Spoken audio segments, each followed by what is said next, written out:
Hi guys, welcome to my podcast. My name is Chris Jackson.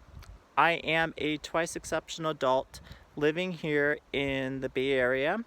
Today we are at El Corte de Madera Creek Preserve in the Santa Cruz Mountains, about 20-30 minutes south of San Francisco. So this is one of my nature podcasts, so I enjoy learning about plants. I enjoy kind of sharing my interest of, botany and nature with others. So hopefully you will enjoy this podcast. I'm here in kind of like the Douglas fir Redwood Forest of Northern California. So let's go ahead and take a look at some of the plants that we can find. Okay, so our first plant right here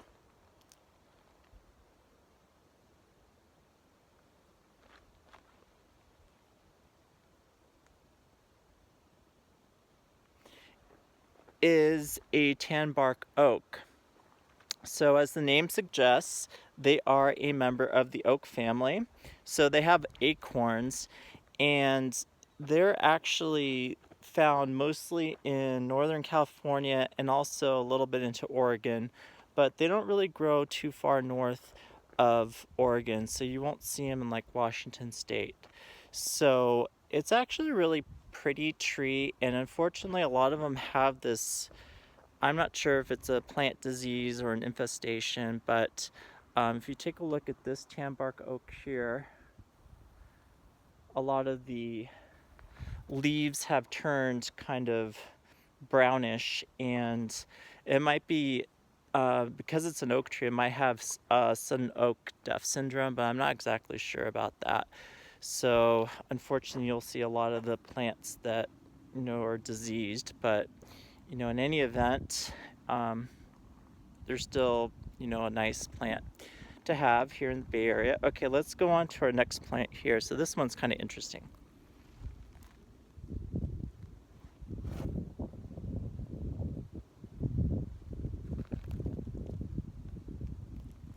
So this is obviously kind of like a baby plant, but it's a madrone. And what's interesting about madrones is they have this kind of bark that peels.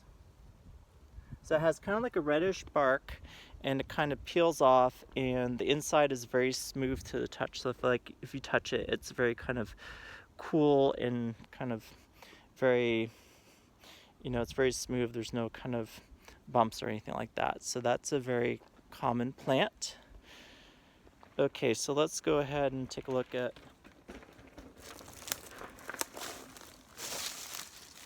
our next plant here.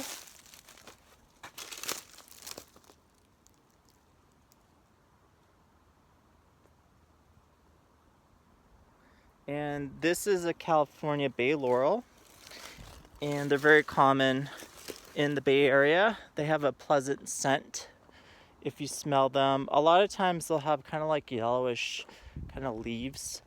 So it's not that hard to kind of figure out that they are California bay laurels, and they're a very tall and kind of graceful tree, and they're a member of the myrtle family, I believe.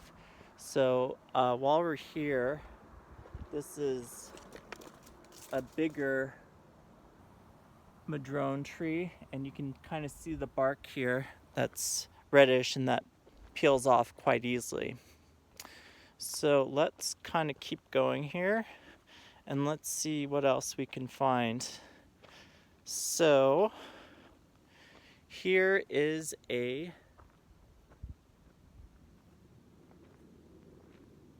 this is a Douglas fir tree, and it's obviously it's a sapling, or maybe I'm not sure how old it is, but it's a very common tree. It's more associated with the Pacific Northwest than with Northern California. So, and I believe it's Oregon state tree, but we do get them down here in the Bay Area. And I think the Santa Cruz Mountains is about how far south you'll find them. I don't know if they actually have them in Southern California or not, but in any event, it's a very tall tree.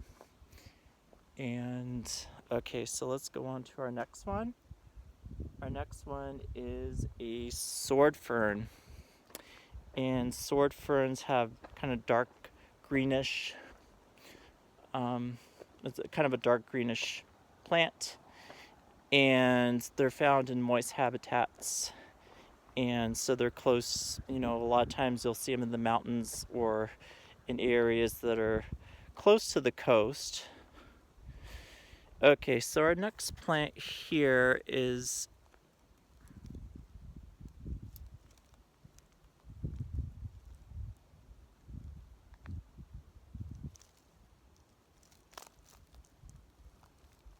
and that's a coastal live oak.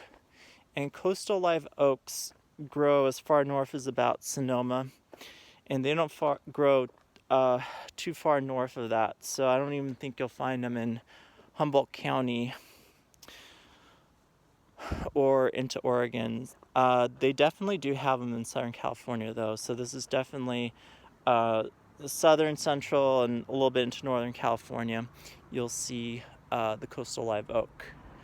Okay, so kind of continuing here along our path.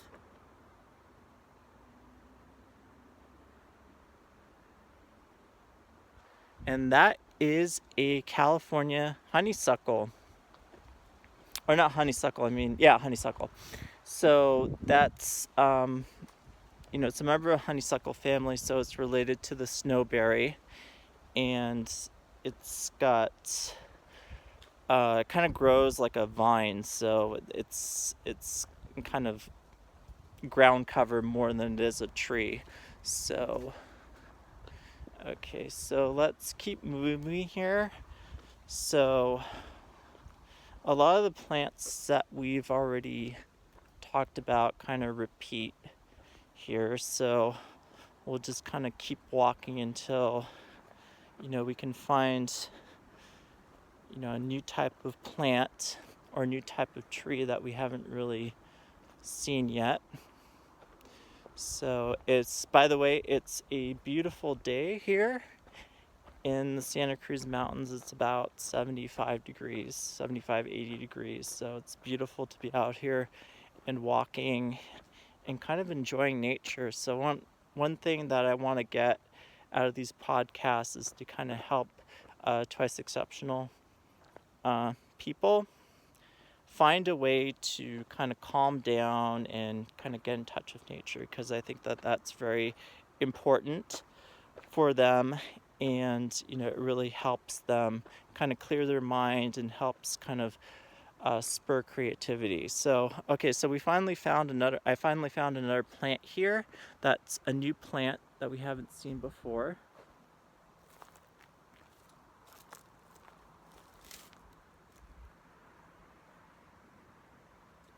And this is a big leaf maple. So big leaf maples are common in areas that are close to a river, and in moist habitats. So, and it's a maple like other famous maples that you know about, probably like the sugar maple, the red maple, so on. And an interesting fact about sugar maples, about big leaf maples, is that you can actually make maple syrup from them. Like you can make maple syrup from other types of maple. So usually most maple syrup that you buy at the store usually comes from the Northeast, like Vermont or New Hampshire. So that kind of maple syrup comes from the sugar maple, which is the one that turns really kind of like bright orange and red in the autumn. But you can also make maple syrup from the big leaf maple, and I think that some people have actually tried to market it and sell it. I don't know how successful they were doing that, but you can definitely it's definitely something that's kind of it's an interesting fact about those types of trees. Okay, so let's keep going here. So this tree here,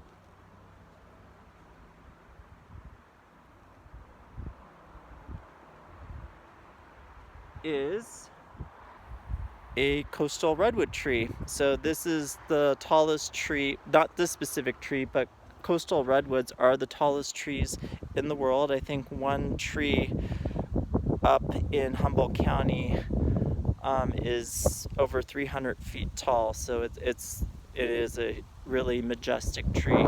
And what's interesting about redwood trees is, well, you can tell that the bark is red, so that kind of gives the name redwood tree. So, and here's another redwood tree. This is a younger tree, so you can kind of get up close and see.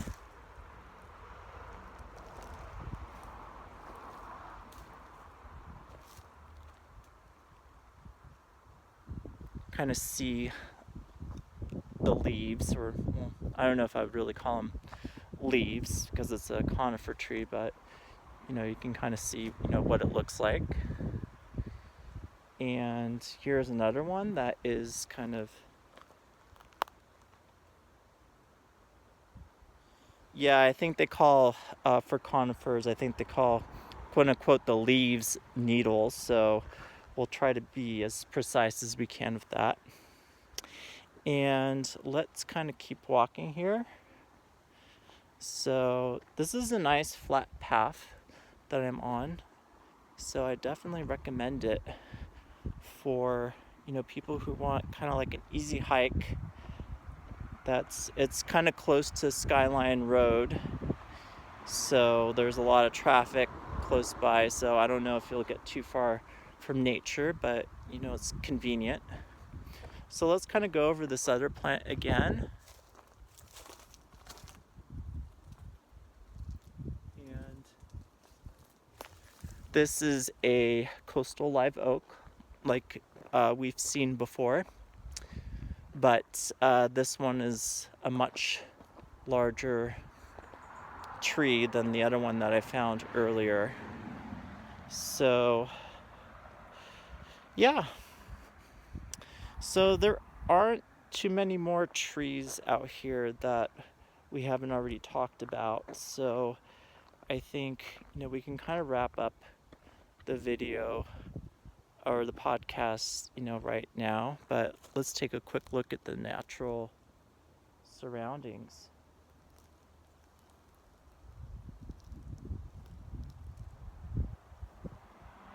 It's quite beautiful out here. Well, I hope you enjoyed my podcast, and I hope you learned a little bit more about the Redwood Forest here in Northern California. So I'm your host, Chris Jackson, and I hope to see you guys, my future podcasts. All right, have a good one, everyone.